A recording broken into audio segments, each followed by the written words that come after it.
Hey, I didn't get the memo. Is this a show we're doing in drag? No, I'm sorry. I just forgot to change. Goodness gracious.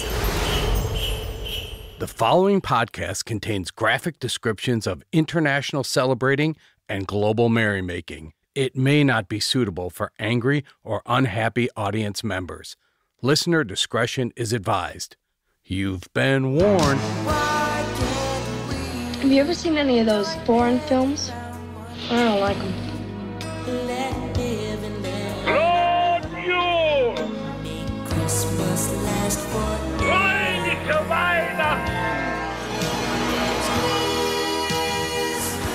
Some are born great, others achieve greatness, and some watch Christmas movies.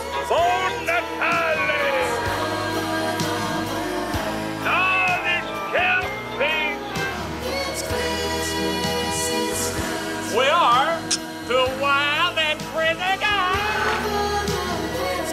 Well, they're both festive, aren't they? Joyeux Noël! And we are the festive foreign film fans. Well, hey, Mark. Hello, Bob. How are you today?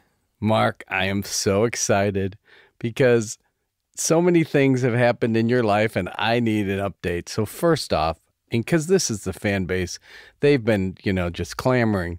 And please continue to send your cards and letters, but clamoring to find out, first off, the pickleball injury. Are you back up and playing? Are you getting around? How are we doing there, Mark? This is a sad tale. So the last time I think we talked, I was getting ready to go back out on the court, dominate the court like only I can. Yep. The slippery rock. Slippery rock right in there. my own special way. And unfortunately, I did re-injure my calf and tore tendon. So I'm now in 7 weeks of physical therapy. But I'm getting back out there. But it's getting better. Thank you. I guess for that asking. explains that giant Christmas boot you have on right there. Exactly. Well, that's the negative news. Now, I do know there was another thing we talked about last show. And actually, just to reach back, let's go back to the first show. We talked about our sons and your son, Eric. Yeah. He came up, the football star, Eric, and then you talked about that there was a baby on the way, and this just happens to be Eric's first baby, Eric and his wife, Nancy. And because tonight we're going to visit Poland, and your wife, we had invited your wife because she's Polish. We were going to have her come in and join us, but then something came up. Mark, explain what happened. I might need to give you a biological lesson because nothing came up, but something came out. Yes, granddaughter was born a few days ago, less than 48 hours ago. So Layna, Grace, joined us. Gosh, she's so beautiful. I can't even tell you. And it's just fun. I mean, it's fun getting to see both our sons now as dads and watching the glow come over. He and Nancy the other morning. It's just wonderful. But yeah, talk about the glow. You're glowing right here, Mark. I'm sunburned. But yeah, it's so much fun. Well, that is good. Well, we are celebrating. The only thing is, and I've been singing Layna to the tune of Lola, but I was kind of disappointed that, couldn't she have been like Festivus or Fanda or Layna is a beautiful name. The Grace is Nancy's mom's name, so there's some strong sentiment there. But we're excited to have her a part of the family. Well, and what's kind of nice about this show, we get exposed to a lot of different names. Some we can't even pronounce. Most we can pronounce them. It's just not whether it's accurate. That's exactly right.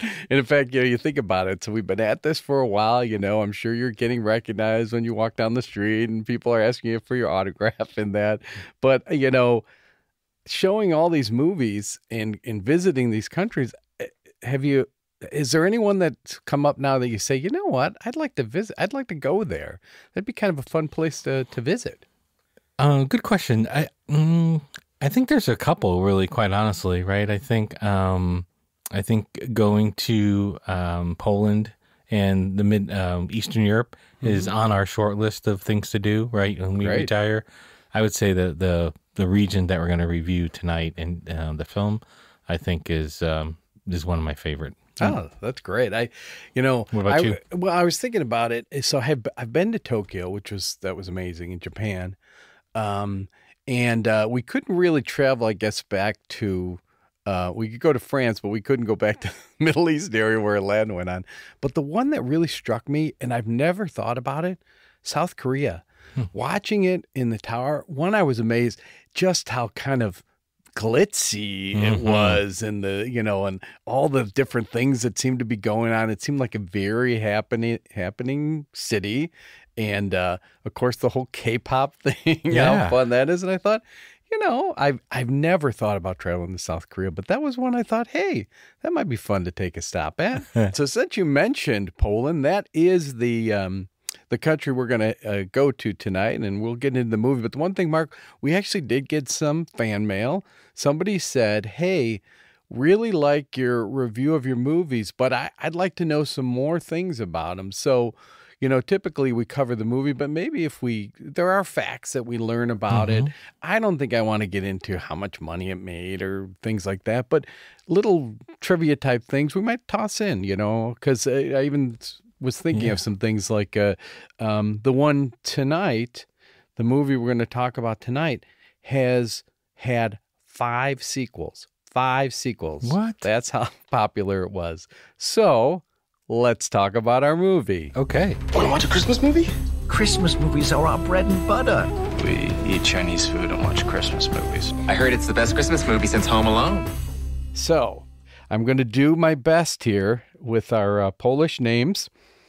Our actors. So the movie tonight is called Listy Kto Wie, which that's how I say it. It means letters to Santa. And there are actually 5 men and 5 women with intersecting storylines in this movie. So it's quite a bit of, a lot of coverage of different people. So I'm going to just highlight a couple of them that I think are good to know. Maciej Stur, he's Mikołaj, and he's the DJ. There's a DJ, a radio DJ, which I have to say as an aside, I just love the way that radio now is becoming so commercialized in that. Right. It was really fun to see a traditional DJ talking, telling stories. That was fun. But he's a Polish actor and a comedian, and his father was also an actor. He's been in lots of Polish films, but I did find an English language film that he was in, but it's a Canadian one. It was called Julie Walking Home. So that's Mikołaj. And then there's Roma Gasiorowska, and she plays Doris, and then also Mrs. Claus. She dresses up as Mrs. Claus, and that's how you can identify her. Polish actress, and also she's a fashion designer. And she's pretty famous in Poland, and she also appeared in this big mini-series. It was on TV about John Paul II, and it was a Polish, Italian, French, German, and Canadian all combined TV miniseries, and she was in there. And this is, I can pronounce his name. His name as the character is a little bit more difficult, but he is Piotr Adamczyk, and he is Sisypan. Now I refer to him here as the jumper, and as we go forward in the description of the movie, you'll understand why I call him the jumper, but he's also a psychologist in the film. He's a Polish film and theater actor, but he has appeared in some U.S. He was in the Hawkeye series. I don't know, it's on Disney Plus. I don't know if you saw that. Hawkeye from the Avengers had a series based at Christmas time, and he was in that. He played Thomas, and he's also, there's an Apple Plus science fiction space drama called For All Mankind, and he's been in that. Yep. And then again, like I said, there's lots of characters. I'm doing all the adults, but just so there are a lot of great kids in this movie, really good kids, I think. I thought so. But this is Thomas Karolak, and he's Melchior. Also, I call him the bad Santa as well, because he plays a mall Santa in the movie. He's a Polish actor and a musician. So I can't find any English language films that he's done, but I did find out about his band. And his band is called, and of course, something that I'm having a hard time to pronounce, but it's Paxi Thursik. They've released 2 albums and a single called Just Be. Yeah, and he is a bad Santa, but he's not Billy Bob Thornton bad Santa. No, he is not. And in fact, Mark, and this I'll tell you about this movie. What I love dramedy movies. Dramedy meaning drama and comedy. Yep. I mean, because, and this one had it. I mean, as we describe this film, I'm sure people are going to go, oh my God, this sounds like depressing and sad. But I'll tell you, it has its moments. Wouldn't you agree? Absolutely. We'll get into it a little bit more later, but it was a good movie. Yeah, it really was. And so we got Mikołaj, and he's working at this radio station. And the radio station is kind of the place that connects everybody. It's based around this radio station and all the people who work there. And so Mikołaj, he's a young widower. And he's raising his son, Kostov. Again, here's one of these kids who's really good. And Kostov really wants his dad, surprisingly, because you don't see this often in the film, really wants him to find another companion. He knows his dad is lonely and he feels for his dad. And while he's on the air, he gets a call from Doris. So this is our first introduction to Doris, and she's lonely, and she really wants a fantasy. She wants like people meet in the movie. She really would like to meet someone and have a love affair like she sees in the movie, and she hasn't yet been able to find that. So she's complaining to him on the air about the lack of love in her life, and to cheer her up, he tells her this really touching story about his wife and his wife. And so that's our introduction there. Then Mikołaj turns around and looks out his window, and there we see our psychologist, Sisapan. He's trying to commit suicide by jumping off a building next door. And that's our introduction to him. In beautiful Christmas or movie magic, he jumps off right when a Christmas tree truck's going by and catches him, and he doesn't even injure himself at all. He looks kind of disappointed when his eyes open, doesn't he? He really does. He does. But then, shortly, so we see him there. Then we see him in his car crying because his wife is cheating on him in his own bed with the bad mall Santa that I'm talking about. And you also see, I think, some of the disappointing things in his life. He's got the sullen teenage daughter who doesn't even want to talk to him, and his dad who lives with him and I think has Alzheimer's. Yep. So it all seems pretty overwhelming for him. Cheating wife, bad teenager, and a sick father. Then we have Walczek, and he's this older man who sees a little girl at a gas station. We have just seen the little girl previously out with her. She's part of a child's home, and she's an orphan. And here she is at the gas station, and he starts talking to her, and he is married to the station manager, the radio station manager. So he talked to her. He leaves. When he's driving home, he's driving away, and he sees her walking down the road, and, seems like a fairly rural where, there aren't sidewalks, and here's this little girl walking along.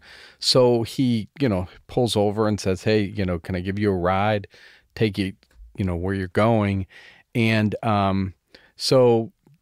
gives her a lift. She's very, very cute. She is so cute and so manipulative in the most cutest way. Yes, in the absolute cutest way. Yep. And he soon learns she's going to the children's home, orphan, and decides to bring her home for Christmas Eve. And you can tell when they arrive at his home that they appear to be pretty well off. They're wealthy, but they also seem to be in a rut. The house is beautiful. The dinner is stunning, but seems very cold, very empty. And here you plop down this girl who's just would stand on her head to get their attention, and even she can sense the awkwardness and that. And it's, it's obvious that she wants to be loved, that she wants a family. But then we see the wife break down, and then we realize that they have had a child that has died. Right.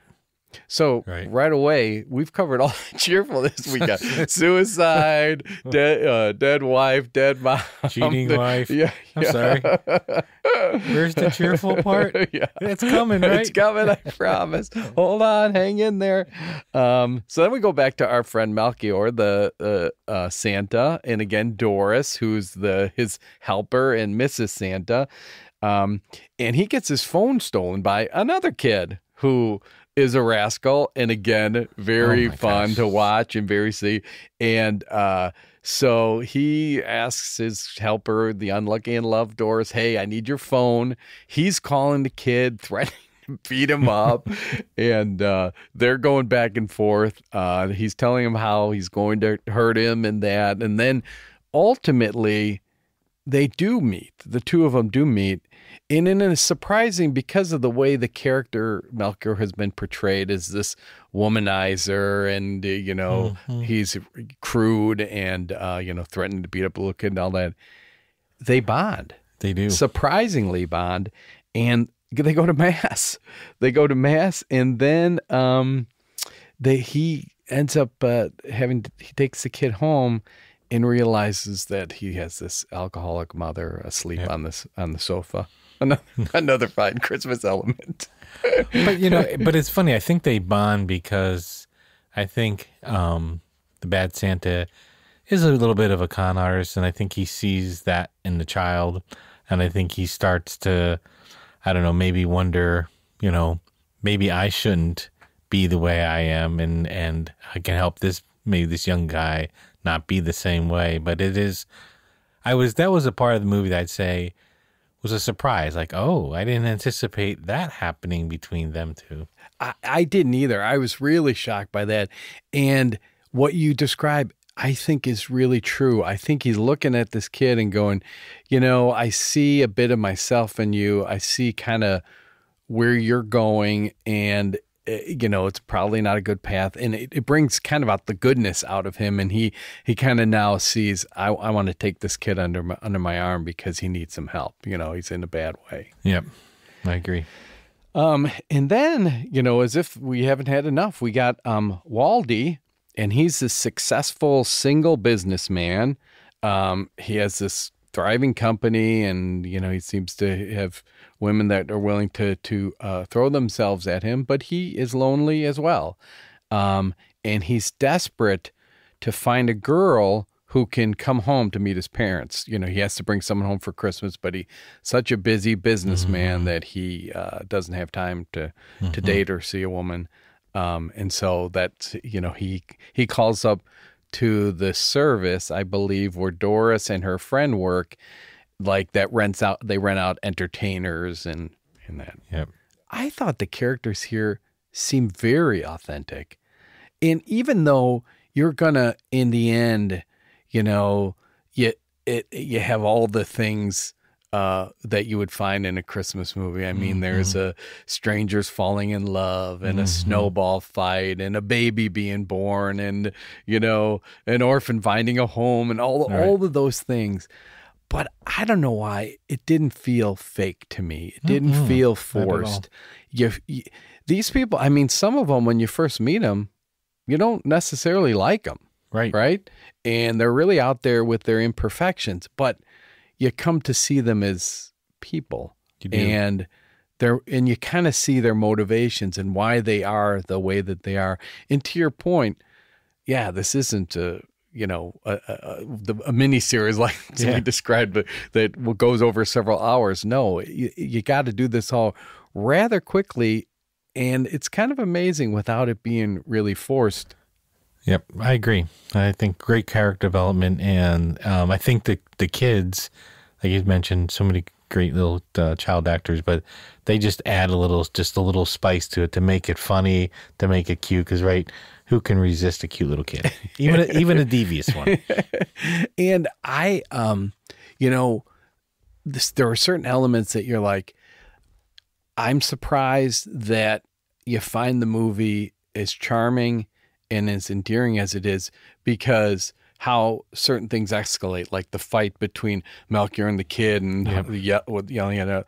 Or there's a scene where Cesapan takes his family out. He's trying to somehow go back to this family memory. They go out into the forest and the car breaks down and they're cold and they're mad and they don't know where they're at. And they have a pretty much a knockdown, drag out fight where they're basically telling each other how much they hate each other. Yeah. Not your normal Christmas fodder. That was a quick hard right in the movie. And then of course they're middle of a fight. And again, I think the way it was scripted in the movie, they're fighting much amongst each other, only then to realize that his dad is now missing. Yes. And so they go from their anger at each other to concern, all of them being concerned, the common thread about their dad, their father-in-law, their grandpa. And so they go and venture out to try to find him. And so all of this is taking place on Christmas Eve, which is amazing too. It's all happening on one day and all these various storylines. And it's happening on Christmas Eve. So when Christmas Day dawns, it's interesting because not all the storylines are tied up perfectly. Right. I mean, I would say in all of them, there's hope, at least. You gain some hope there. And in some ways, they're all very lost characters, And at the end, I think they're on their way to finding themselves. I agree. Right? And you and this will kind of go into our test about what we think about the film, but you said something in the very first film and in the first episode, and I think about it in terms of how does Christmas impact the movie? Mm-hmm. And, where does that figure in, and how would the movie be without Christmas? And this is one where it's almost like there's Christmas magic kind of underlying it. And I mean, that sounds cliche too, but do you know what I mean? Definitely. Yeah. I mean, it is all about Christmas in this movie. And again, we'll get into our ratings, but I think you're onto something where they're on the path now. They maybe have found what they need to do, right? Obviously the couple who has been cheating on each other, and one night isn't going to change all their woes, but I think they have found that deep down there's a common connection they have with each other. And so how do you build on it? Yeah. And the sullen teenager, she's still sullen, but at least she's starting to communicate with them. And I think that somehow some walls had gone up, and now, they're starting to come down. Yep. Right.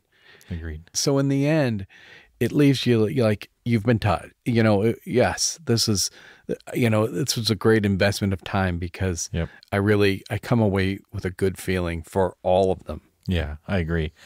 It was a good movie. Like I said, the good kid actors, the little boy though, who wants his dad to reconnect. That kid is hilarious though. Like how he messes up stats, right? 6 out of 2 people do this, right? For 100 million people will do that. I mean, it's just an endearing little trait that he has, how he makes up statistics to fit what he's trying to say to his dad. But you need to watch. We couldn't cover all of it, and there's a lot of things in there that we haven't even touched on that were really fun little storylines. Yeah, exactly. The grandparent. Well, I kind of resonated with the mom and dad who thought her son was having a baby by another woman, and they're so excited about being the grandparents, and that whole scene at the hospital. I mean, there's there's a lot packed into this movie that is definitely worth watching. Or how about the family where the grandfather with Alzheimer's, where he finds himself, and how warm and inviting they are. Exactly. And that's a really Christmas moment there. Yep. All right, so let's look at our ratings. So, Mark, Festive. Did you find this Christmassy? Oh my gosh, the Christmassy of Christmassy. Yeah, without a doubt. Yeah. Without a doubt. It not only because it's occurring on the even day, but you got the holiday decorations through the whole things. They're talking about Christmas the whole time. Some of the traditions that we read about, we see actually play out in the movie. All of it. And the young girl singing the song at dinner. Yeah, that's right. I forgot about that. Yeah, right. It's beautiful. It is beautiful. Absolutely beautiful. So, how did it make you feel? I'd say warm, happy. Again, a little bit at the end, totally not resolved from all the different characters, but I smiled a lot. Like, I think it was, I'm not going to maybe go into the future piece here, but like, I will watch this movie again, and it'd be one of those things where I would love to expose that to people in my family to say, this is worth watching around the Christmas time, to lighten your heart, right? Because I think when you watch Christmas movies, I don't care what time of the year it is. Like, every once in a while, like in July, you'll see, Christmas in July, and they'll put a Home Alone on or any of the Christmas movies. I'll watch them because it's like, there's a different feeling about Christmas movies, as we've talked about before. But this one is, I would definitely recommend it. And you touched on the one thing I thought of too. This is a movie I want to share with people. I want people to see this and watch it because, I like straight dramas. I do. And I like comedy. Sometimes they're all comedy. Those are great as well. It's always interesting when you tie both together. And it's not easy to do and to do well. And I think this one really does a good job. And I do want my Christmas movies to make me feel something. That's right. And really like give you that warm feeling. And you walk away feeling a little bit better about yourself, about mankind, about the world. And this one definitely makes you do it. So I think we both agree on the future front that we would. Yeah, absolutely. And then you said as a fan, you'd recommend it to people. You'd watch it again. What I don't know is whether I would watch any of the other sequels. You know what I mean? They're up to Listy do M5. I don't, and I don't know if they just do different characters and new or the same characters. I don't know, but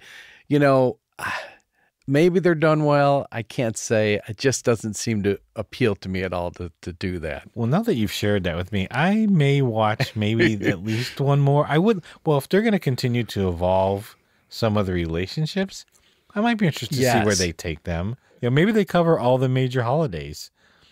Well, that would be really funny. Listy do Easter Bunny. Carrots for the bunny. So now, Mark, I'm curious. Do you know how to say Merry Christmas in Polish? I don't. I don't. And again, I think if Sue was here, she would probably nail this, but I do not. Okay. So here we go.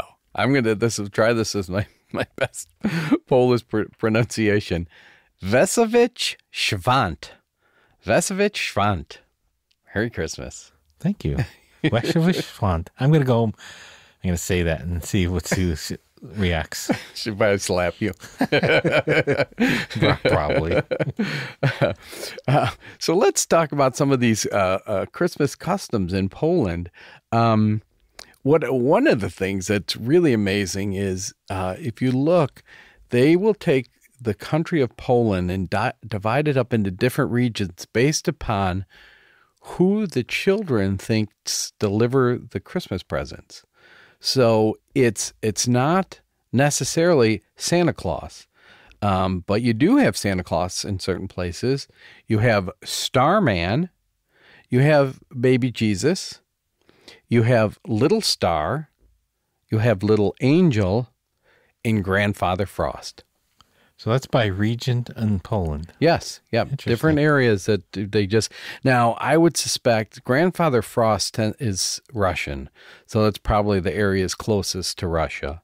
And Baby Jesus, I know there are other countries that see that as well. So maybe that's an area closer to those other countries. Could be. Yep. Interesting. And another thing, and this harkens back since we talk about Christmas movies, Home Alone has become a Christmas tradition in Poland, if you can believe it. Just like here in the U.S. where we will watch, the Christmas Story will be put on TNT or whatever that Turner Movies, I guess now, for 24 hours. They do the same thing where they will show Home Alone again and again and again at Christmas time. Now, they call it Kevin Samduma, Kevin Alone in the House. But yeah, it's always been featured. It's been on TV in Poland for the last 25 years. That's amazing. Although, what's really interesting though, now that you've brought up this fun fact. So in the very, very beginning of the movie, the little boy who steals the phone, he's a little mischievous. So you see him walking with 2 5-gallon containers of water. And when he's walking with it and he's got his head down, he's not paying attention, a truck almost comes and hits him. Think about the scene in Home Alone when Kevin is sort of walking down the street from the grocery store. With the grocery bags. Right? And all of a sudden the van comes out and almost hits him. Yeah, the wet bandits, yes. Yeah, the wet. So I bet if you put them side by side, you would see the same facial expressions, the same, like the two guys, the wet bandits and Home Alone, the other sort of like, they don't bring Christmas presents in heaven, right? Whatever he says, right?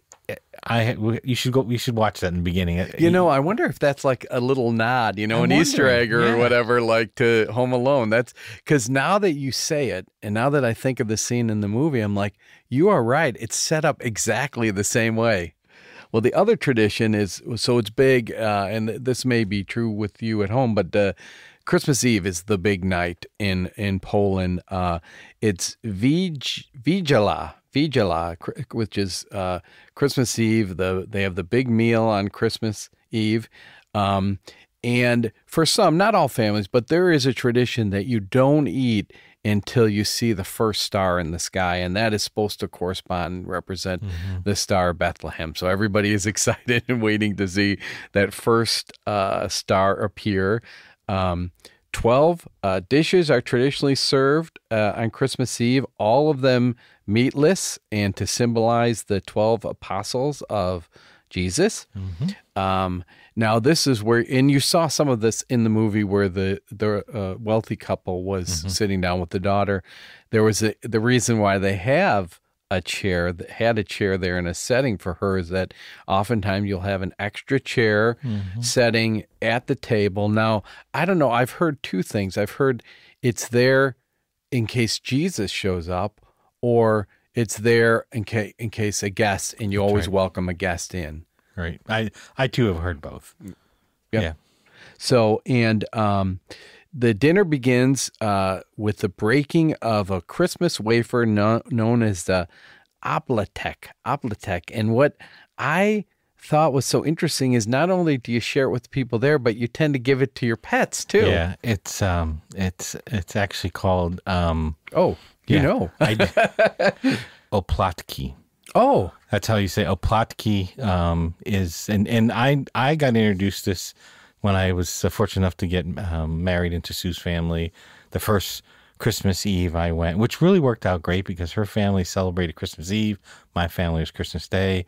But when I first sat down and everybody had their oplatki bread, little wafer, if you will, and they started wishing each other a Merry Christmas. And so it's like you present your oplatki to each person. Each takes a little piece of it. Some people dip it in honey, and it's a way to say Merry Christmas. But it's also, I think, too, in a tradition, it's like a reconciliation. Like, Merry Christmas, Bob, right? And hopefully any wrongs that we had each other, we're forgiving each other. But it was really, It's very special. I thought it was a very sweet way, and we still do it today. I mean, two things in your description there. One, when you pronounce it, I'm thinking, oh my gosh, so many of these words I'm probably butchering, and I apologize to everyone out there. But the other thing is, what a great, because the one thing, and I even think this with myself, we don't often stop and say Merry Christmas to someone, and with a very heartfelt, meaningful, you know what I mean? I mean, I think sometimes we feel like we're expressing it in our gift giving and all that, but to really actually stop, look them in the eye and say, and when you describe that, I'm like, what a great thing. You know what I mean? It's a moment that you think it's meaningful. It is meaningful. And to support it, I've seen Sue's family give their plutki to their dogs. Yeah. So it's true. And I think if you hear some things that we talk about and say, hey, I want to add some color, let us know, because I mean, what you just said, I felt like what I had on the paper here doesn't even compare to the way you described it. And what I was just tickled by is I love that you include, because pets are, part of your family as well, and that they absolutely include them. That's great. Yep. Well, having listened and discussed all this, it just makes me so eager to listen to some Christmas music, don't you think? Yes, absolutely.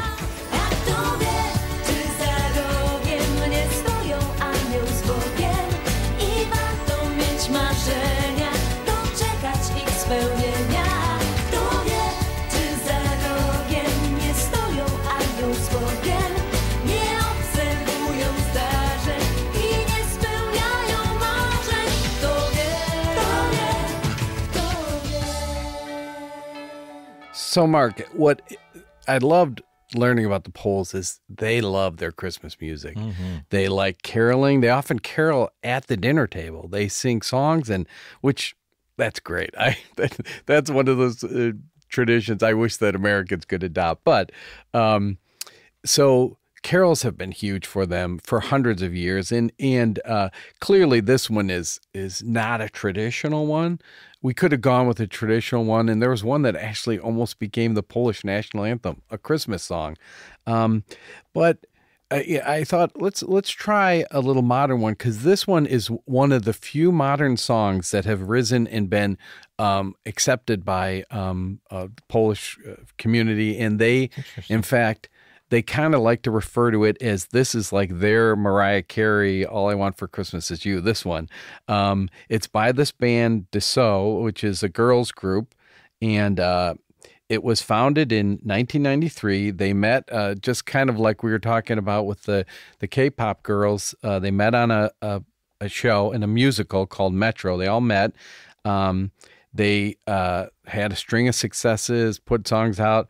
Then they kind of took some time off, and then they come out of the woodwork with this song in 2000 called it's called Who Knows.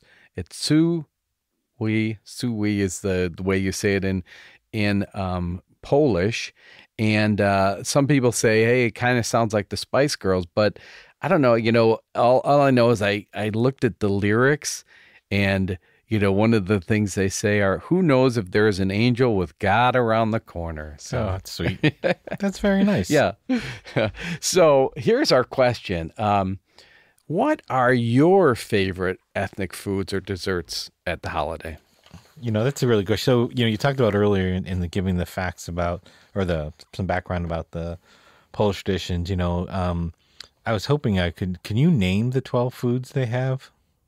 I don't. In fact, I was going to ask you, I've seen 12, I've seen 7, I've seen, and I know the Italians, and I was going to talk about the Italians, they typically, I've heard, do 7. So there was some of the references I saw did list the 12 foods. Yeah. I mean, I'm giving you a hard time. Okay. Yeah, because what's funny about it is when it comes to where I'll go and answer your question is, when I think about the ethnic foods, I think about just how many great Christmas Eve dinners I've had with Sue and her family over the years. One of my favorite parts was the poppy seed roll. and Sue's mom used to make it, the best. And so, I mean, when it comes to true ethnic traditional food, I would say, the poppy seed roll served at the end of the dinner with a cup of coffee is just, it's wonderful. You're making me hungry right now. It's so good. It's so good. It's funny that both of us are focusing on our wives because, I knew my wife since high school, and so they always had a huge Italian party of all the cousins on Christmas Eve, and the tradition when we first started dating, they used to make homemade ravioli. And again, it was, you weren't supposed to eat meat until midnight, and then they would so you'd actually have like 2 meals, and it was a huge party. Now it is, and what I love is that I didn't have that with my family, but my kids grew up in this environment. It's moved to the Saturday before Christmas because it got just too confusing with all, and they don't they don't make the raviolis anymore. They buy them. But even when my kids were small, they were still making them. And I remember making them at our house, it was just such a great tradition to see. But so my ethnic foods that I think about, it's like raviolis, Italian sausage, and those Italian Christmas cookies. Like they have the ones with anise in it, those round Italian ones. There's the pizzelles. They even have biscotti, homemade biscotti for Christmas or for coffee the next morning. It's so that mine is all Italian. I think your wife's going to challenge you. She's going to test you on all 12. So next time I see you, you're going to be able to rattle them off, all 12. I could do pretty well if she's listening. I hope she's listening. But I would say, right, there's the fish we talked about. There's the kolala bread, right? It's really, I always attribute it to more of Yiddish, but I think it's also Polish. There's the vegetable salad. There's the cabbage, and peas. And peas. Peas, I know was one of them. Pea soup. So Sue makes the best pea soup.